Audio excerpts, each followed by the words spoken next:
Hi, I hope everyone's doing well. I like to do these little mini lectures or mini feedback on topics that we're covering during the week. So let's quickly go through COPD. It's an important topic that we're going to come across quite a bit. So I just wanted to give you guys some extra info about COPD since we did discuss it throughout the week. So let's go ahead and go through.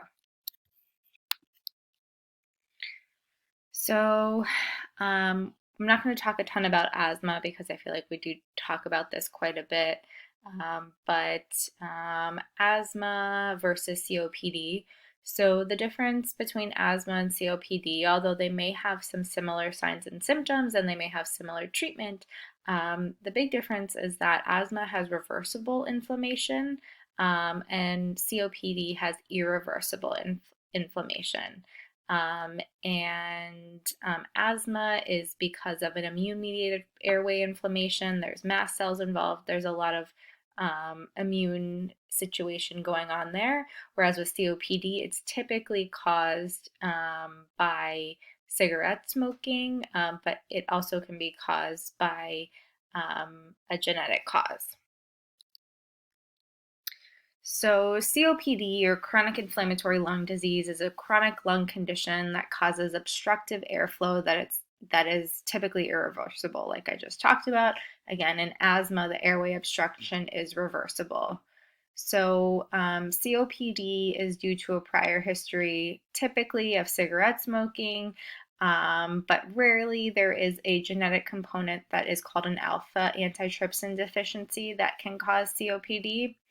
There's more than 3.1 million people alive today that have been diagnosed with emphysema, and an additional 9.4 that have been diagnosed with chronic bronchitis.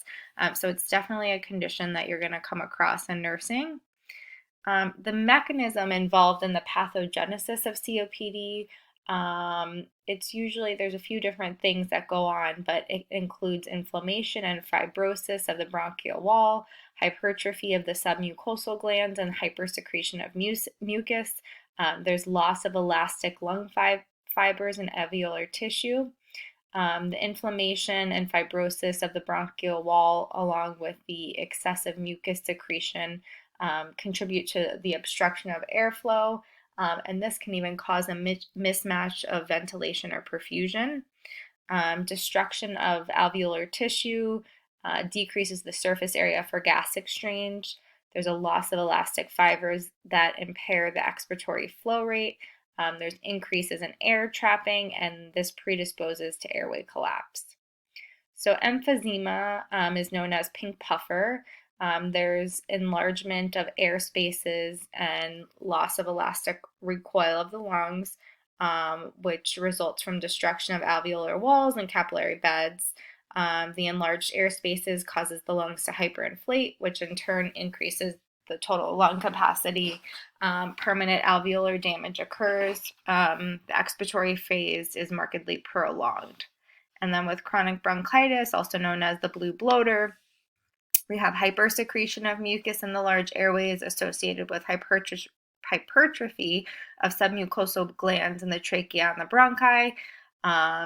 Typically with chronic bronchitis, you're going to see coughing and excessive mucus production for at least 3 months or more for a minimum of 2 years in a row.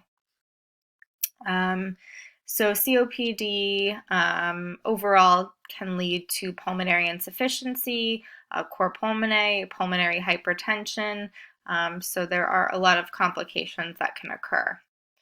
The symptoms that a patient may experience, I kind of went through some of them, but dry cough, sputum, shortness of breath, wheezing, tightness, chest tightness, there's a number of different things that a patient can experience. So COPD can be diagnosed via spirometry. You're going to see an increase in residual volume, a decrease in the FEV1 and the FVC ratio, an increase or normal to increase total lung capacity, and then you may see a VQ mismatch.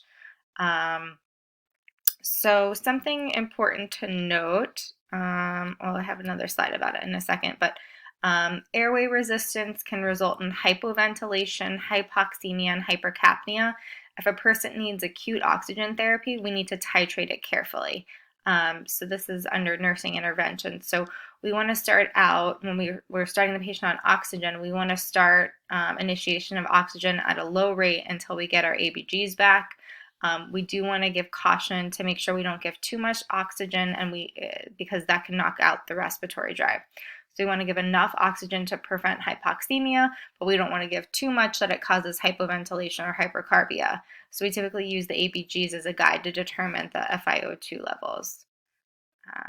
Okay, so let's go through some medications. So this is just overall medications that are used for asthma and COPD. I didn't know my slide did that, but that was funny. So for asthma,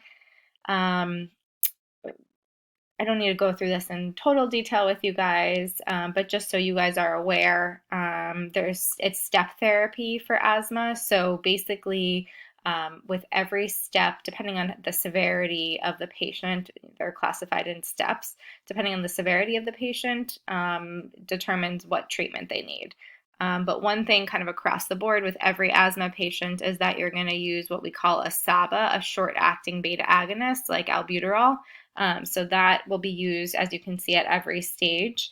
And then inhaled steroids are often used in pretty much every stage of asthma besides for step 1.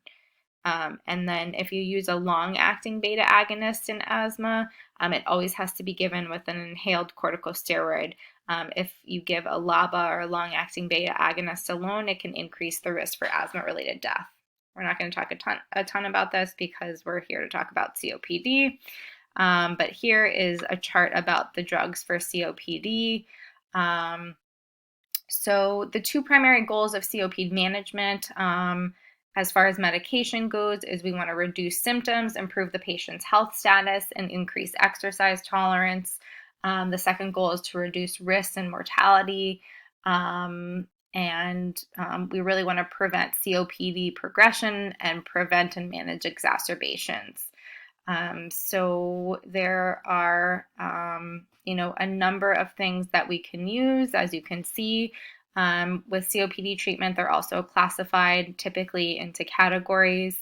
I don't need to go into a ton of detail with you guys about this because we're not in pharm, but I just think it is good information for you. There are a few obviously different options for every stage. A SABA or a short-acting beta agonist like albuterol can be used at any stage of COPD treatment. It's a rescue inhaler. It's often used for exacerbations.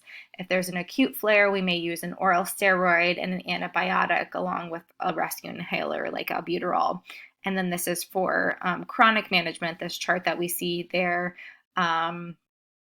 Typically an anticholinergic is used at every stage of COPD therapy. As you can see, it's either short-acting or a long-acting. So some examples are Atrovent or Spiriva. Common adverse effects of anticholinergic medications, if you remember from pharma, like dry mouth, headache, dyspnea, bronchitis, upper respiratory tract infections. There's a lot of different options depending on what is needed.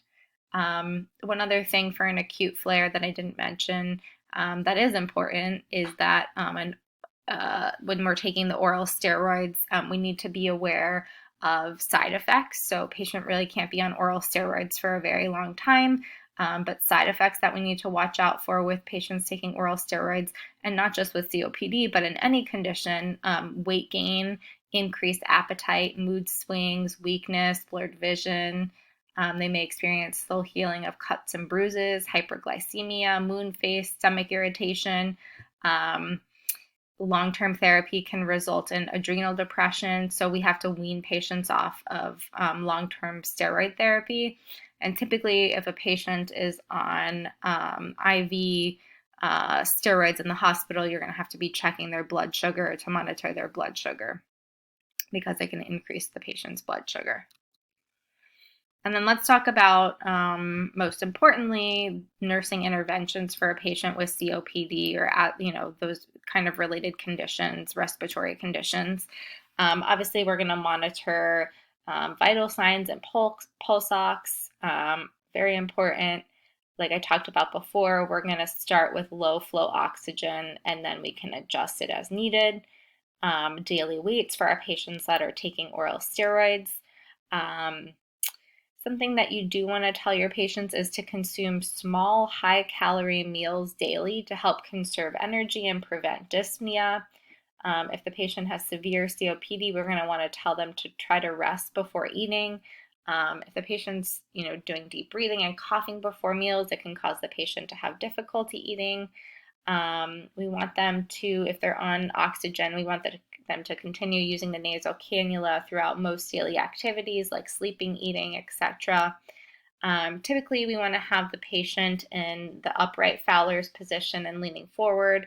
If they're having an acute issue, we don't want them prone because this can lead to further impaired gas exchange and cause other, further issues with breathing. You can instruct the client about diaphragmatic or abdominal breathing techniques, tripod positioning, and pursed lip breathing techniques. All of these increase airway pressure and keep air passages open and promote carbon dioxide expiration. We want to look at the patient's sputum if they have it, record the color, amount, and the consistency. We'll suction the client's lungs as needed if necessary to clear the airway and prevent infection. Administer meds and respiratory treatments, and then encourage increased fluids because this helps to make the secretions thinner. And I think that's it. So hopefully this was helpful, and I hope you all are having a good week. So I will talk with you soon. Have a good day.